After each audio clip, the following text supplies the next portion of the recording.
a great day indeed. And sana nakapag-breakfast na rin kayo. Because it's getting late. Hindi na siya breakfast time. Diba? Kapag nag-turn na yung 12 noon in the morning. Hindi na siya breakfast. So, ako ang breakfast lang naman is milk and pandesal. Kasi ayun talaga yung traditional natin. Diba? Ayun yung nakasanayan natin. Nakasanayan natin na breakfast. And yun talaga. Pandesal tsaka milk ako. Since I'm having a baby, I'm pregnant woman, bawal ako sa mga kape. Or even naman tayo, hindi ako buntis. Talagang pinababawal siya sa akin ever since. Kasi nga, nakaka-hyper. And also yung caffeine niya, diba? Pwedeng maka-affect sa mind natin.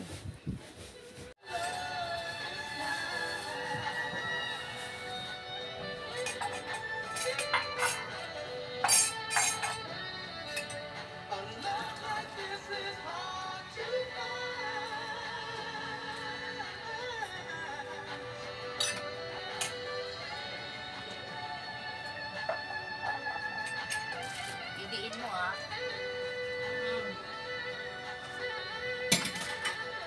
Napanaginip ako si Tatang. Ha? Napanaginip ako si Tatang. Ako, napanaginipan mo eh. Hindi ka naman naalala. Tatay mo, mahal niya na mahal mo kaysa mama mo. Tatang! Si Ha? Tatang! Oo, baka masabunan mo yung Si pagkain. Tatang yung namatay ng tatay. Akala ko si papa mo. Si Tatang! Oo, bakit? Pananginipan ko, niyakap daw sa panaginip. Ang tatay, dahil nga panaginip.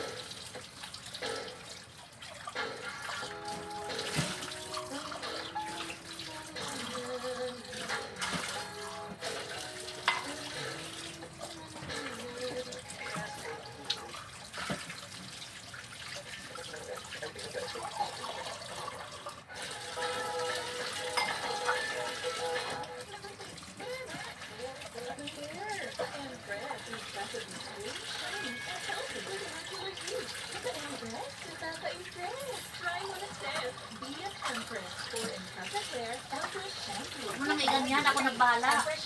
Nagbabansak si Cupid eh. Ano ang kuko? Ang ating letter sender. Ang sabi niya, kahapon, nakamove na ako sa sakit. Pero bakit ngayon, bumabalik? Sabay-sabay pa, kaya mas malala. Ito ba'y pinat na?